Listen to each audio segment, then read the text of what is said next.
Ya mau dibilangin terkejut apa enggak, ya pastinya terkejut banget karena kita keluarga yang nggak pernah ada pikiran apapun terhadap orang, terhadap siapapun, apalagi orang-orang yang ada di sekitar keluarga kita gitu kan. Jadi lumayan ini kasus ini menjadi pembelajaran buat kita juga untuk tetap berhati-hati, mungkin bukannya curiga tapi lebih tetap berhati-hati menjaga apa-apa yang kita miliki gitu. Karena kalau misalnya dibilangin kedepannya gimana nih, akan curigaan apa enggak, ya nggak bisa ya. Maksudnya kan kita juga sebagai manusia pasti akan berinteraksi dengan orang banyak, tapi kembali lagi kami punya prinsip bahwa ya mungkin ini harus terjadi sama kami supaya kami bisa menyuarakan dan mengingatkan teman-teman lain supaya mudah-mudahan tidak terjadi dan jadi pembelajaran. Itu aja sih. Jadi kita bukan mendiskreditkan orang terdekat ya. Ya. Jangan sampai kita tidak berbuat baik terhadap orang lain. Ya. Cuma intinya adalah lebih berhati-hati. Ada lagi? Merasa yang bersangkutan nih kacang lupa kulitnya nggak sih? Enggak. Kami nggak ada pemikiran apapun lah ya. Apapun yang sudah dilakukan sama orang ini, buat saya gini, prinsipnya adalah orang pasti pernah ada hilaf, apalagi kalau dia melihat adanya peluang. Di sini memang kami akui ibu kami sudah pada usia yang banyak lupa, terus kondisi fisik juga sudah menurun gitu kan. Jadi buat kami hilaf itu mungkin ya buat dia akhirnya jadi hilaf. Buat kami itu masih kayak, makanya di awal kami masih bilang ya udah deh kita selesaikan ini secara kekeluargaan. Tapi yang kami tidak terima di sini adalah orang-orang yang mengerti hukum tapi menyalahgunakan wewenangnya itu gitu. Di sini maksud saya adalah PPAT ya, notaris gitu. Itu yang buat kami tuh kayak ini nggak bisa dilepasin. Ini harus dijadiin pembelajaran dan harus diingatkan kepada orang banyak bahwa ternyata ada juga orang-orang yang oknum gitu loh untuk PPAT. Mengingat kerugiannya yang lumayan cukup besar ya, artinya sebagai keluarga sampai sejauh mana sih akan berterus dan berusaha untuk menyelesaikan itu sendiri? Ya buat kami apa yang akan jadi hak ya kami sih cuman hanya menghimbau ya, maksudnya kembalikan hak kami apa yang menjadi hak dari ahli waris gitu. Dan pelaku tersebut kami harapkan untuk dihukum sesuai dengan untuk mengasih efek jerak ya ke mereka ini ya. Dan tolong diberatkan hukumnya sehingga jadi pembelajaran buat orang-orang atau oknum-oknum lainnya supaya mereka tidak berani melakukan hal yang sama lagi. Mbak Nirina, ini kan yang 2 aset sudah dijual, kemudian yang 4 lagi masih agunan bank. Berarti kan bentuknya adalah agunan bank ini kan akan bermasalah juga dengan pihak bank gitu. Nantinya gimana? Kita lihat perkembangannya nanti ya. Tapi yang pasti sekarang ini alhamdulillah proses sudah sampai menahan orang-orang yang bertanggung jawab. Kami masih nunggu proses untuk 2 orang PPAT lagi. Kemudian kami masih menjalankan kasus ini dan kita lihat perkembangannya nanti segimana. Tapi yang pasti memang ada pengurusan kita terhadap bank-bank tertentu ya. Dan sudah diblokir. Dan sudah diblokir tapi suratnya gitu. Tidak bisa dieksekusi.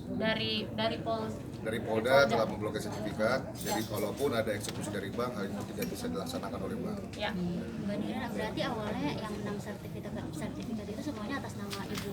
Ada yang atas nama saya, ada nama kakak saya, ada yang nama ibu saya gitu. Jadi dan semuanya kami udah melalui tahap-tahap yaitu sampai ke forensik apa namanya? Forensik. Sampai ke labkrim gitu, sampai cek tanda tangan. Jadi pemalsuan semuanya. Dari 6 itu 3 atas nama kami bertiga, selebihnya atas nama ibu kami. Gitu. Dan itu sudah kami juga melalui proses gitu. Jadi kita ke labkrim, terus begitu ada penyocokan tanda tangan karena ternyata kan di situ kan surat-suratnya atas nama kami, terus kesannya sudah dijual dan atas persetujuan kami gitu kan. Terus akhirnya Labkrimnya sudah mengkonfirm bahwa tanda tangan itu non identik, jadi itu bisa makanya mereka akhirnya langsung menjadi tersangka. Yang menarik ini kan sertifikat ada diagunkan ke bank. Ya. Berarti ada istilah pinjaman atau utang piutang kah? Nah itu dari kita sih nggak tahu, itu dari mereka ya. Iya.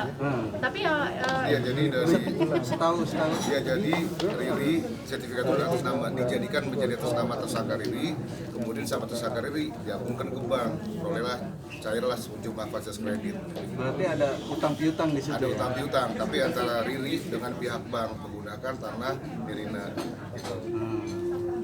Nah, nanti bakalan mengurus sendiri kan, karena tidak mau kecolongan kedua.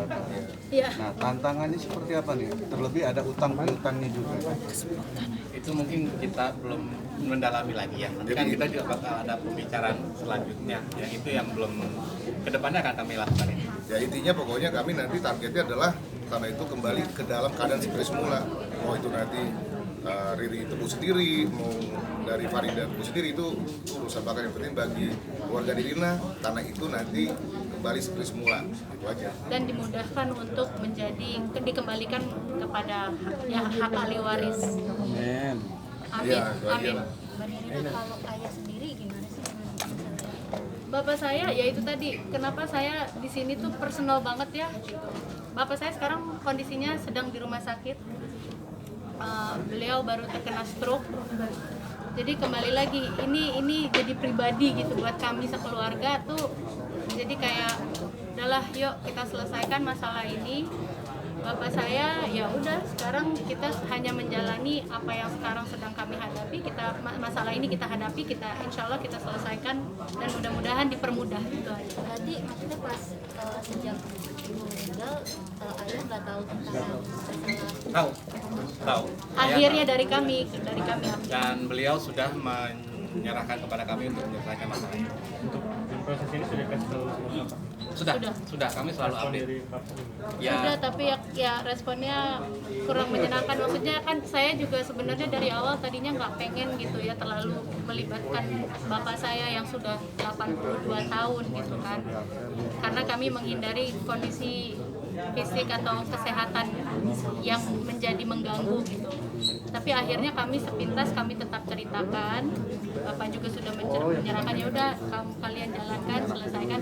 Tapi kami juga nggak bisa ngomong terlalu detail karena ya sudah terbukti. Akhirnya kemarin ada pikiran sedikit, akhirnya sekarang beliau lagi ada di rumah sakit gitu.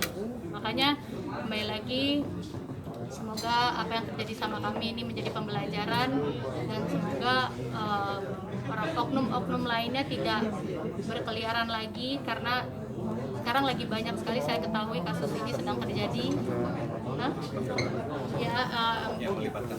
Yang melibatkan mafia tanah.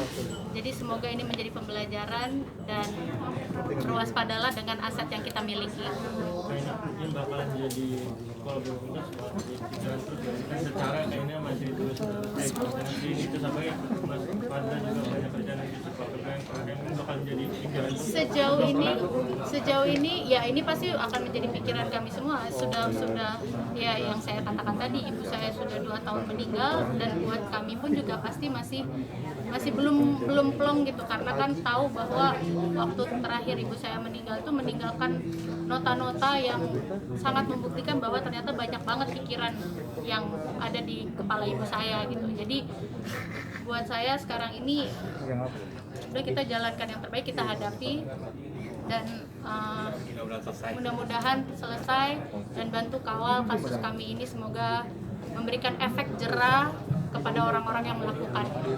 Jadi tambahan, memang benar bahwa menjadi